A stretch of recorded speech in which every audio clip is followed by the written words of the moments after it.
Avec le drame d'un homme qui n'a pas vu son petit garçon depuis maintenant 7 mois, alors qu'il a toutes les raisons de pouvoir le voir, il a des droits, ils ne sont pas respectés et c'est terrible pour lui car il a envie de serrer son enfant bien sûr dans ses bras et il ne peut pas le faire. Droit de la famille bien évidemment, Maître Novakovic peut vous aider, 0826 107 109, 0826 107 109 ou bien internet tf1.fr, rubrique sans aucun doute. Accueillons maintenant Roberto pour tenter de l'aider. L'épouse de Roberto a quitté le domicile conjugal du jour au lendemain sans laisser aucune adresse. Mais elle n'est pas partie seule. Elle a emmené avec elle leur fils de 4 ans. Roberto ne le voit plus depuis. Malgré une décision de justice, elle refuse de rendre l'enfant à son père. Me séparer de mon fils, c'est même pas la peine d'y penser. Tu peux carrément risquer la prison. Tu t'en fous. Bah oui, je sais. Tu t'en fous. Complètement. Roberto est désespéré. Il ne sait plus quoi faire. C'est vrai que des fois j'ai envie de tout péter, j'ai envie de foutre tout en l'air. Je peux pas le faire parce que j'ai des enfants. Sur le plateau, Julien Courbet et son équipe vont tout tenter pour venir en aide à ce père en détresse. Le juge, il va dire, il y a 2 cinglés face à moi, on prend le gosse, on le sort de tout ça. Ça se passe 5 fois sur 10. Tant qu'il n'arrêtera pas de m'emmerder, tant qu'il n'arrêtera pas de me pousser vers le mur, ça sera comme ça. Pour sans aucun doute, c'est une nouvelle affaire qui commence tout de suite. Bonsoir Roberto, merci d'être avec nous sur le plateau de Sans aucun doute. Soyez persuadés que nous allons tout tenter pour essayer de vous aider. Qu'est-ce que vous attendez de cette émission ce soir ? Ce que j'attends, c'est qu'on puisse me rendre mon fils, puisque la justice ne fait rien alors que je suis dans tous mes droits et je me suis rabattu sur vous pour que je puisse récupérer mon enfant, que j'ai pas vu depuis 8 mois bientôt. Au-delà du fait, parce que je pense que personne ne peut s'imaginer ce que c'est que de ne pas pouvoir voir son fils pendant... Personne. C'est une douleur intense, profonde, permanente. C'est énorme, c'est tous les jours, c'est toutes les nuits, c'est de la folie, hein, de toute manière. Mais dans ces cas-là, on est abattu ou on a envie de tout casser ? Les deux. On est abattu parce qu'on se dit qu'il n'y a rien qui bouge, et on a envie de tout casser parce qu'on se dit voilà, ça va te défouler, mais bon, c'est pas une solution. Donc il faut toujours rester calme, il faut toujours essayer de voir les choses, de positiver, essayer d'avoir confiance quand même en quelque chose, mais c'est très très dur, c'est très très dur. Vous, ce qui vous fait de la peine, c'est ce que peut peut-être penser le petit garçon qui se dit tiens, mon père me laisse m'abandonner ? Non, il pensera pas ça. Non, je suis sûr. Je suis sûr de moi, il pensera pas ça, il pourra jamais penser ça. Pourquoi ? Parce que je suis sûr de moi, on est en osmose, lui et moi, et c'est impossible qu'il pense ça. Quoi qu'il arrive, ça sera le combat de votre vie ? C'est le combat de ma vie. De tous les instants, tous les jours, toutes les minutes. Je précise que vous-même, il y a d'autres enfants, que vous les laissez aller voir leur maman. Bien sûr, ma fille est partie voir sa mère à la Toussaint sans problème. Vous respectez scrupuleusement, vous, toutes les décisions. Complètement. Je vous admire, monsieur. Je ne sais pas comment vous faites pour retenir le coup, mais je vous admire. Mais en tout cas, Merci. Nous allons essayer de tout faire pour vous aider. Nous allons voir maintenant l'enquête qui a été menée par Christelle Larbanex. Par la suite, Sylvie Novakovic, bien sûr, nous dira quelles sont les meilleures démarches à effectuer. Alors nous regardons maintenant l'enquête de Christelle. C'est inhumain, c'est scandaleux. Ça n'a pas de terme. C'est une situation que je ne souhaite à personne. Depuis son départ, une partie de ma vie s'est arrêtée, oui. Une partie, oui. Je reste jusqu'au bout, je ne lâcherai jamais un centimètre de terrain par rapport à mon fils. C'est un calvaire au quotidien. Depuis 7 mois, Roberto est privé de l'être qu'il aime le plus au monde, son fils Flavien, 4 ans. Pourtant, c'est lui qui en a la garde, la justice en a décidé ainsi. Mais son ex-compagne refuse de lui ramener l'enfant. Ce papa a tout tenté pour faire exécuter la décision de justice qui lui donne raison, en vain. À l'heure actuelle, je suis très en colère contre la justice, puisque je n'arrive toujours pas à comprendre pourquoi cette décision n'a pas pu être appliquée en temps et en heure. Effectivement, je n'arrive pas à comprendre cette justice. En 7 mois, Roberto n'a pu parler à son fils qu'une seule fois au téléphone. En dehors de ce bref contact, aucune lettre, aucune nouvelle, le silence, un silence pesant. Aujourd'hui, Roberto ne rentre que rarement dans la chambre de Flavien. Depuis son départ, rien n'a bougé. Ses jouets et ses peluches l'attendent désespérément. C'est très difficile pour moi de rester dans cette pièce. J'éprouve un manque, c'est très cruel, je sais pas comment vous expliquer. C'est un manque, c'est un manque de vie, c'est un manque de présence. Je crois que c'est la première fois que je reste aussi longtemps dans sa chambre depuis qu'il est parti. Roberto vit de plus en plus mal l'absence de son enfant. Il n'a aucun contact avec la mère de son fils. Ses sentiments à son égard ont d'ailleurs bien changé. À l'heure actuelle, comme sentiment pour ma femme, j'ai de la haine. Je trouve que c'est inhumain ce qu'elle a fait. C'est dur ce que je dis, mais c'est vraiment ce que je ressens, quoi, parce que là, voilà, quoi. C'est la vérité. Comment une mère peut-elle priver un père de son fils? Comment un couple peut-il en arriver à une situation aussi inouïe? Retour sur une histoire d'amour qui a tourné au règlement de compte. 1991, Roberto fait la connaissance d'une jeune femme. Elle est divorcée et déjà mère de 2 enfants en bas âge, mais qu'importe, Roberto est sous le charme. Je suis tombé complètement amoureux d'elle tout de suite. On s'est installés très rapidement ensemble au bout de quelques mois et on avait un avenir en commun, on a plusieurs projets en commun et tout. Très vite, la compagne de Roberto tombe enceinte. Le 25 juillet 1992, le couple accueille son premier enfant, une petite fille prénommée Lorena. Comme un bonheur n'arrive jamais seul, le 15 mai 1993, le couple convole en juste noces. C'était le plus beau jour de ma vie, je pensais vraiment épouser la femme de ma vie. J'étais très heureux. Pendant 14 ans, la vie de cette famille recomposée va s'écouler paisiblement. Le 21 décembre 2001, Flavien, le 2e enfant du couple, pousse son premier cri. Ce bonheur familial va se briser en 2005. Cette année-là, la femme de Roberto rencontre un nouvel homme avec lequel elle entame une liaison amoureuse. Le 24 mai, elle annonce à Roberto son intention de le quitter. Ça a été un raz-de-marée, oui. Ma vie s'est retrouvée brisée du jour au lendemain, quoi. Il a fallu... Dans l'espace de quelques heures, je vous dis, dans mon jardin, il a fallu que je réfléchisse à plein de trucs, à savoir comment j'allais pouvoir m'en sortir avec les enfants. Et effectivement, ma vie a été brisée, quoi. Roberto est anéanti, mais il doit faire face et surtout s'organiser entre son travail et son rôle de père. Sa femme lui laisse à charge 4 enfants, Lorena 12 ans et Flavien 3 ans, fruit de leur amour, mais aussi ses propres enfants Arnaud et Julie, âgés respectivement de 16 et 18 ans. La mère de famille s'installe à quelques kilomètres du domicile de Roberto. Après la séparation, elle venait régulièrement voir les enfants 2 à 3 fois par semaine. Et quand j'étais là, je ne disais rien, je la laissais faire. Elle prenait mon fils, elle l'emmenait au restaurant, elle l'emmenait à droite, à gauche. J'ai laissé faire pour le bien-être de mon fils, même si ça m'a énormément coûté. Le 17 juillet 2005, la jeune mère de famille arrive à l'improviste chez Roberto. Elle désire emmener Lorena et Flavien faire des courses en ville. La fillette décline l'invitation, le petit garçon lui part avec sa maman. Elle doit le ramener dans la soirée. Ce jour-là, effectivement, j'ai laissé partir Flavien en toute confiance, parce que bon, je me disais qu'elle allait me le ramener le soir. Mais à 20h, Flavien n'est toujours pas de retour, Roberto est inquiet. Il téléphone à sa femme, elle lui promet de ramener l'enfant le lendemain. Mais le lendemain, nouvelle surprise, la jeune mère annonce cette fois à Roberto qu'elle part en vacances 1 semaine avec Flavien. Nous sommes alors le 19 juillet. Pendant le mois de juillet, elle m'a donné aucun coup de téléphone, aucune nouvelle de mon fils. Début août, ne voyant pas mon fils revenir à la maison, je me suis dit, ma femme ne me le ramènera jamais. Dans un instant, la suite de ce document. Roberto est à la recherche de son fils. Au bout de 7 mois, il a enfin une trace du petit. Tu peux voir mon fils peut-être? Salut mon bonhomme. Salut mon bébé. Mais sa femme et son nouveau compagnon ne veulent rien entendre. Sur le plateau, Julien Courbet et son équipe vont tout mettre en œuvre pour faire respecter la justice. Roberto veut que l'on respecte ses droits. Est-ce que vous êtes par exemple pour une garde alternée? Ah non, ben certainement pas. Voilà. Est-ce que... Alors vous êtes pour quoi? Dites ce que vous voulez, puis tout le monde va se mettre à genoux. Allez devant le juge et dites-lui, monsieur le juge, voilà ce que je veux. Et c'est comme ça que ça se passe, tout le reste je m'en fous. La négociation s'annonce difficile.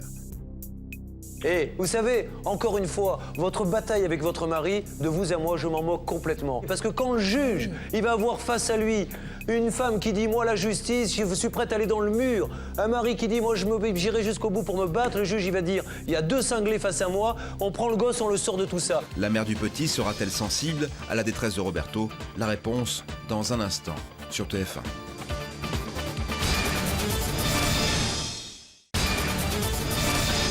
Il y a quelques instants, nous vous racontions l'histoire de Roberto, père de famille. Il vit séparé de son dernier enfant depuis 7 mois. Son épouse est partie vivre avec un nouveau compagnon en emmenant le petit. Aujourd'hui, elle ne veut pas que le petit voie son père.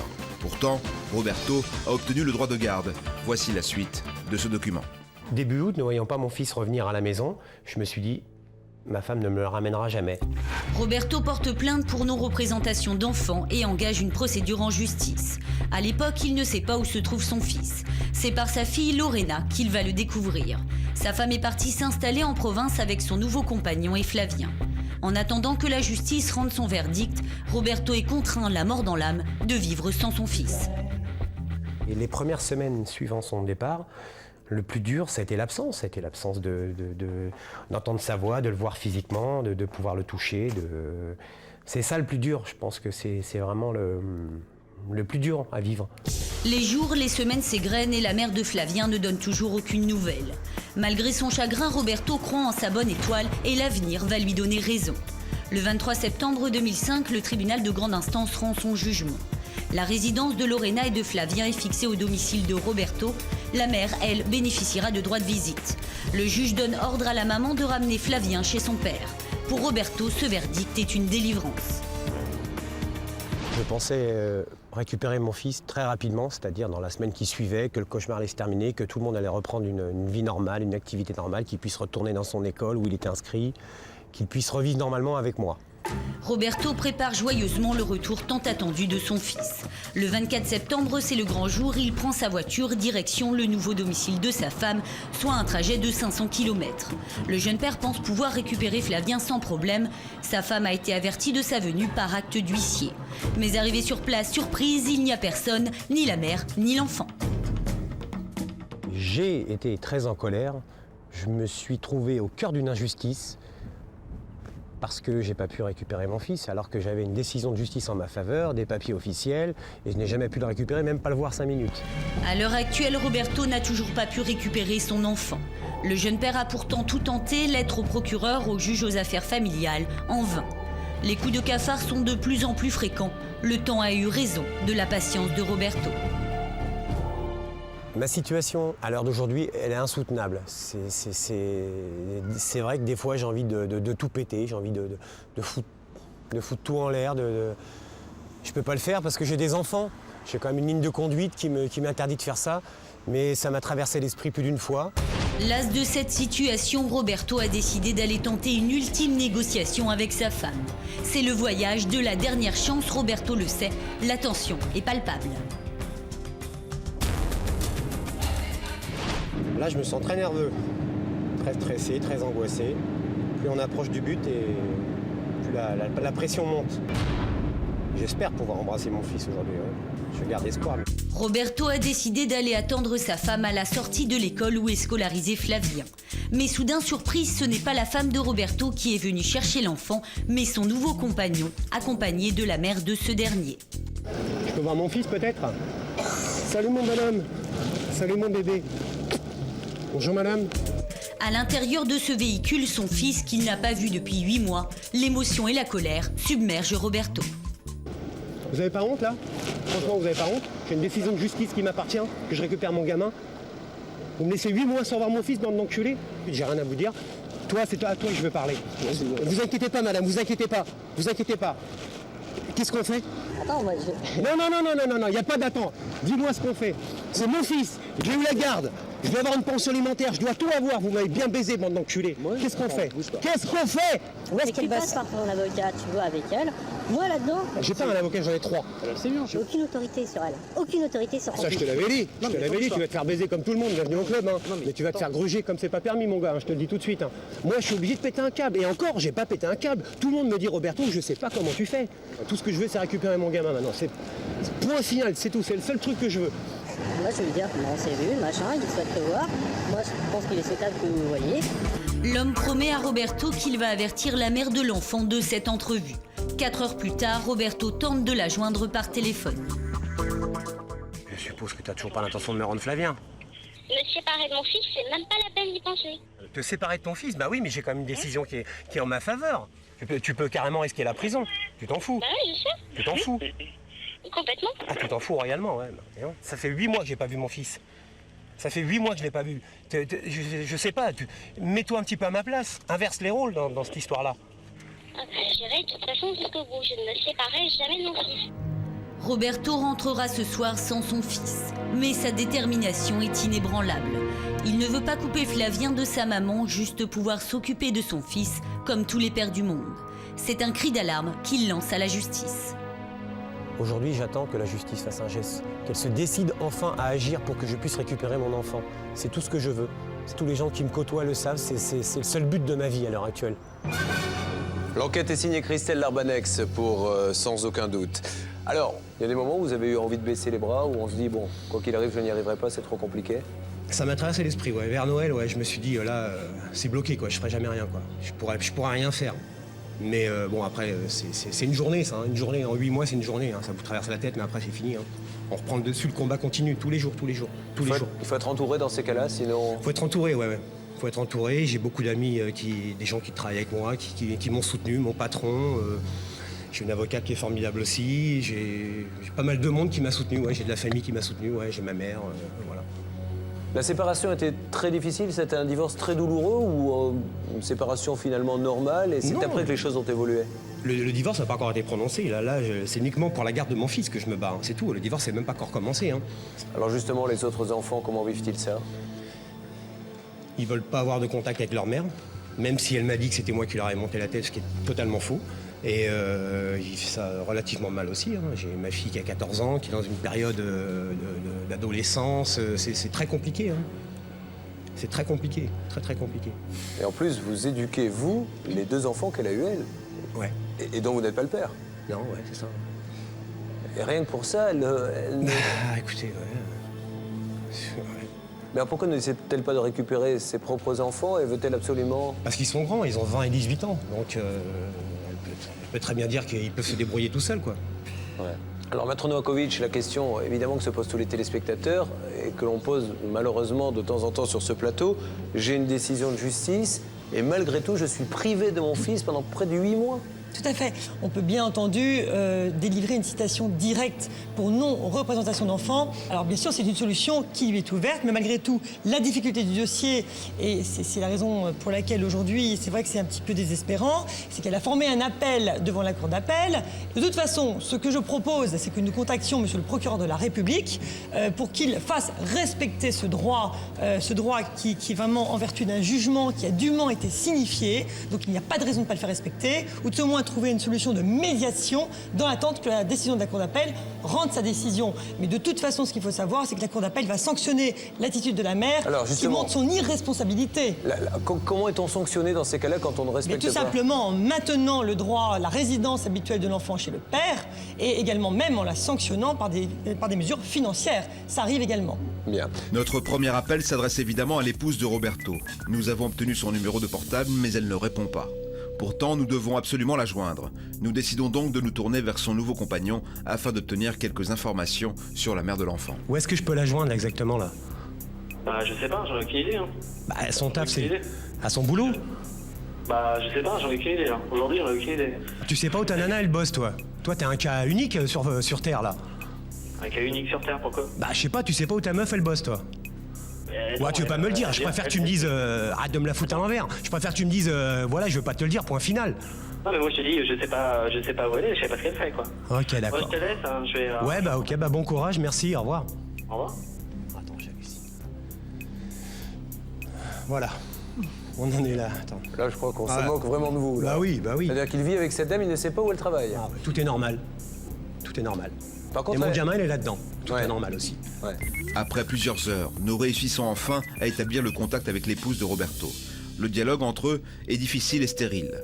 Julien Courbet décide donc de prendre en main la négociation. Je ne laisserai jamais mon gamin. Je tiens à vous dire que quand le procureur va s'en mêler, madame, vous risquez de tout perdre. Eh ben, on va dans le mur, c'est tout. Ils veulent m'emmener là, on ira là. Je ne laisserai jamais mon fils. Alors, Maître Novakovic. Oui, bonjour madame. Simplement, bon, écoutez, là, il faut absolument arriver à apaiser un petit peu le climat. C'est vrai qu'aujourd'hui, on a des difficultés. On voit qu'il y a des heures fréquents avec votre ex-époux. Mais aujourd'hui, il faut, quoi qu'il arrive, alors, en attendant l'appel, au moins trouver une solution intermédiaire. La Cour d'appel va trancher. La garde de l'enfant, il le voit quand il veut. Moi, je ne peux pas vivre sans mon fils. Oui, d'accord, mais vous acceptez quand même par exemple, qu'il les prenne pendant toutes les vacances prochaines. Est-ce que ça, vous accepteriez dans un premier temps? Aucun problème, mais à partir du moment où il renonce à la garde. Ah non, madame, pas de chantage. Je ne laisserai pas mon enfant si je ne suis pas sûre de le récupérer, c'est tout. Par contre, lui, s'il s'engage d'ici la cour d'appel, justement, à vous rendre l'enfant jusqu'à la décision. Est-ce que dans ces conditions, vous accepteriez de lui laisser... Il s'engage devant la même cour aussi, mais pas un engagement à la télé ou un engagement comme ça. Non, par écrit entre vous et entre avocats. Eh bien, vous acceptez qu'ils prennent votre enfant commun, que l'enfant ne perd pas tout lien avec son père dans l'attente de la décision de la cour d'appel. Aujourd'hui, non seulement vous placez dans une situation très difficile et de non-droit, mais au surplus, vous êtes en train de traumatiser un enfant qui a besoin de voir son père. Il est traumatisé par toutes les crasses qu'il nous fait son père dans le dos. Expliquez-moi, madame, parce que j'essaie de comprendre et vous avez certainement de bons arguments et je suis prêt à les entendre. Qu'est-ce que vous lui reprochez à ce monsieur pour ne pas vouloir lui laisser l'enfant? Bah, qu'il me le rende pas. Mais justement... C'est tout? C'est tout ce que vous avez à lui reprocher? Bah oui. D'accord. Alors, maître Michel. Oui, bonjour madame. Vous savez, je crois qu'il y a beaucoup d'incompréhension dans tout cela. Si votre mari avait voulu, là, vous embêter, vous savez ce qu'il faisait? Il allait à l'école avec les gendarmes et récupérait le petit. Et il n'a pas voulu le faire, il l'a bien fait, parce que ça aussi, ça aurait traumatisé l'enfant. Si votre mari, encore une fois, avait voulu vous empêcher de voir l'enfant maintenant, il pouvait, il essaye. Alors il est venu ici, il y avait peut-être d'autres portes, c'est la seule porte qu'il a trouvée pour vous parler. Acceptez de parler avec lui. Si aujourd'hui vous attendez tranquillement l'arrêt de la cour d'appel et que vous violez les droits du père et que vous violez une décision de justice, croyez-moi, la cour d'appel ne va pas du tout. Oui, mais la cour d'appel ne va pas accepter. Donc, même si la cour d'appel dit il faut laisser l'enfant au père, vous n'accepterez pas cette décision? Non. Ah bah alors là, madame... justement, faites tout pour que la cour d'appel vous donne raison et suive justement votre souhait. Bah évidemment. Parce que vous savez, je vais même vous dire, madame, je vais même aller plus loin. Pardonnez-moi. Je vais même aller plus loin. Si vous continuez, si vous persistez dans votre attitude et si tous les deux vous continuez à vous disputer, vous savez ce que vous allez gagner? Eh bien, que c'est votre enfant soit placé par la DAS. Tout à fait. L'ASE va placer l'enfant. Et c'est ça ce que vous avez mérité tous les deux, ça. Parce que malheureusement, c'est grave. Mais alors là, mais c'est grave. Il vaut mieux que votre enfant voie son père plutôt que se retrouve à l'ASE. Et croyez-moi, c'est grave. Ça, madame, ça vous... C'est à lui d'arrêter ces conneries. Et vous savez, encore une fois, votre bataille avec votre mari, de vous à moi, je m'en moque complètement. Vous êtes grands, vous êtes des adultes, vous faites ce que vous voulez. Mais ce gamin qui est au milieu, qui ne comprend rien à ce qui se passe et qui va peut-être se retrouver dans une famille d'accueil, parce que quand le juge, il va avoir face à lui une femme qui dit « moi, la justice, je suis prête à aller dans le mur », un mari qui dit « moi, j'irai jusqu'au bout pour me battre », le juge, il va dire « il y a 2 cinglés face à moi, on prend le gosse, on le sort de tout ça ». Ça se passe 5 fois sur 10. Il n'arrêtera pas de m'emmerder, tant qu'il n'arrêtera pas de me pousser vers le mur, ça sera comme ça. Mais madame, c'est vous qui montrez. Maintenant, s'il arrête, effectivement, il y aurait des possibilités de s'entendre. Mais s'il continue... Mais madame, c'est pas des possibilités de s'entendre. Vous, ce que vous voulez, c'est faire votre justice, vous prenez les décisions et les autres s'y plient. Voilà ce que vous voulez. C'est ça? Est-ce que vous êtes, par exemple, pour une garde alternée? Ah non, ben certainement pas. Voilà. Est-ce que... Alors vous êtes pour quoi? Dites ce que vous voulez, puis tout le monde va se mettre à genoux. Allez devant le juge et dites-lui, monsieur le juge, voilà ce que je veux. Et c'est comme ça que ça se passe. Tout le reste, je m'en fous. C'est ça que vous voulez, madame? Bon, ok. Bon, je vous souhaite une bonne journée. Non, madame, attendez. Une dernière fois, je vous réponds... Bon. C'est incroyable. Je vous l'avais dit. Je vous l'avais dit. C'est incroyable. Elle va tout faire pour contourner les lois, elle en a rien à foutre. De mettre le gosse en danger comme ça, c'est incroyable. Quoi, alors? Nous allons essayer de nous tourner vers celui qui n'a, c'est vrai, rien à voir dans ce dossier, c'est-à-dire c'est son nouveau compagnon, mais qui quand même s'occupe de votre enfant chaque jour. J'espère. Voir si l'on peut discuter avec lui, la régie fait son numéro. En ligne, le nouveau compagnon de la mère de l'enfant. Nous souhaitons connaître son point de vue sur cette délicate affaire et tenter de le responsabiliser. Son rôle de médiateur est essentiel dans cette affaire. Pour le bien de l'enfant, je pense qu'il doit avoir ses 2 parents. Ça, moi, c'est ce que j'ai dit à Monsieur Ballator. Maintenant, j'ai pas les clés et j'ai pas le pouvoir complet, quoi. Mais l'enfant, il est où là, monsieur? Je ne sais pas, j'en ai pas... Monsieur. J'ai pas de nouvelles. L'enfant, vous savez très bien où il est, ne me mentez pas, je suis au courant de tout, monsieur. On a fait un reportage, ça fait 3 jours que l'on enquête là-dessus, on sait exactement où il est. Et on n'ira pas le chercher, l'enfant, rassurez-vous. C'est le procureur qui s'en chargera, mais ne me mentez pas. Moi, je pense qu'ils vont tous perdre de tous les côtés, quoi. Moi, je rejoins carrément là-dessus. Je pense qu'il n'y a pas de... C'est pour ça, monsieur, que je me permets de vous déranger. Vous n'y êtes pour rien du tout dans cette affaire, rien. Mais vous êtes le seul qui peut-être pouvait parler aux 2 parties. Moi, c'est ce que je fais, mais je leur dis à chaque fois que j'ai pas les clés. Les clés, c'est eux qui ont le pouvoir nécessaire de faire les choses et de faire dans le bien des enfants. Ça, c'est clair. Maître Novakovic. Oui, bonjour monsieur. Alors on a essayé d'avoir un dialogue avec votre compagne tout à l'heure et on essayait de lui faire entendre raison, mais c'est très difficile. Je n'osais pas, si vous voulez, lui dire certaines choses parce que je crois qu'elle n'était pas apte à entendre certaines choses. Et notamment le fait que le délit de non-représentation d'enfant est aujourd'hui très sévèrement puni en ce sens qu'elle a soustrait donc l'enfant plus de 5 jours du domicile du père, c'est très grave. Et bon, si vous avez un avocat, tant mieux, si elle en a un, donc elle peut lui confirmer. Donc la peine d'emprisonnement qui est de 1 an et de 15 000 € est aggravée, donc le double, si on soustrait l'enfant plus de 5 jours, donc comme je l'expliquais auparavant. Mais le plus grave n'est pas là. Le plus grave, c'est qu'il y a une décision qui va être rendue bientôt par la Cour d'appel, puisqu'en fait, elle a fait appel de la première décision. Et il faut savoir que le fait qu'elle refuse toute tentative amiable, qui est pourtant proposée par le père, elle refuse aujourd'hui. Et sachez que la Cour d'appel ne sera pas dupe et va refuser de non seulement elle va confirmer la décision, mais surtout, voire même, ça se trouve, supprimer tout droit à la mère. Mais ça va être catastrophique pour votre couple. Donc je pense que vous avez tout intérêt aujourd'hui, mais vraiment intérêt à nous écouter, vous avez tout intérêt aujourd'hui à faire en sorte que les parents s'entendent, parce que c'est votre couple qui va s'en ressentir de toute façon quoi qu'il arrive, parce que c'est dramatique. Parce que si vous en fichez de l'intérêt de l'enfant, il faut penser à votre couple aussi. Non mais attendez, moi j'en ai conscience. Par contre, je n'ai pas le pouvoir, comme j'ai expliqué à l'instant, j'ai pas le pouvoir physique ou le pouvoir de lui dire ou de... Pourquoi est-ce que j'ai pas le pouvoir sur l'enfant? Malheureusement, j'y peux rien. J'ai beau expliquer les choses, clairement les choses, elle ne veut pas entendre raison. Mais ça, qu'est-ce que vous voulez que j'y fasse? Que je lui dise, bah écoutez, c'est simple, bah tu pars avec l'enfant. C'est inhumain. Ils se feront la guerre mutuellement sans penser au bien des enfants, je pense.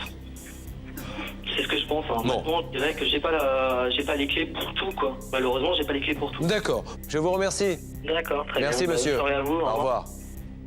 En coulisses, Sylvie Novakovic s'est entretenue avec le procureur de la République afin d'aider Roberto. Elle revient sur notre plateau nous faire part des conclusions de leur conversation. Maître, avez-vous pu joindre monsieur le procureur? Absolument. Alors, monsieur le procureur, monsieur Salva, du procureur de Pontoise, vraiment, véritablement, a ouvert tout à fait le dialogue, et non seulement le dialogue, mais a montré son efficacité. Il faut savoir que la plainte de monsieur, il ne l'a reçue que le 13 février dernier.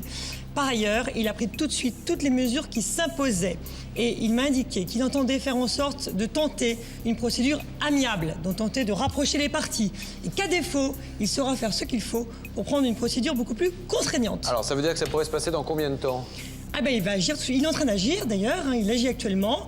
Il va tenter donc une procédure amiable, c'est-à-dire en fait de rapprocher les parties.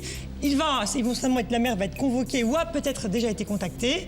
Monsieur va être contacté, ils vont être rapprochés, et s'il n'y a pas d'accord, à ce moment-là, monsieur le procureur va prendre des mesures plus contraignantes. Cela signifie quoi? Cela signifie tout simplement qu'il va la citer devant les tribunaux correctionnels pour non-représentation d'enfants. Mais il souhaite avant tout tenter une procédure amiable. Mais croyez-moi, il ira jusqu'au bout. C'est quelqu'un de très efficace. On peut remercier monsieur le procureur Salva, qui véritablement a pris la mesure de la difficulté et la mesure véritablement de la souffrance d'un père qui est privé de son enfant depuis plus de 7 mois. Alors voilà, monsieur, je crois que c'est une première nouvelle. Ça y est, le procureur, nous l'avons eu, et il est à 200% sur ce dossier, ce qui veut dire que vous allez vraiment avoir du nouveau dans les jours qui viennent. D'accord? Merci. Est-ce que vous voyez aujourd'hui une petite lueur d'espoir? Oui, oui. Merci à vous parce que... Bah non, c'est pas, je vous demandais pas de me dire merci, je voulais savoir si vous déjà vous sentez Si, moi je sens une lueur d'espoir parce qu'à partir du moment où le procureur de Pontoise est déjà mis dans la partie, il est logique que ça a bougé très rapidement, quoi. Vous allez compter les heures à partir de maintenant? J'ai compté les heures, ouais. Mais enfin, on a fait une grande avancée. Je suis certain que dans les jours qui viennent, vous allez nous annoncer une bonne nouvelle. D'accord. D'accord? Comptez sur nous, on ne vous laissera pas tomber. Merci. Merci, monsieur, on vous raccompagne.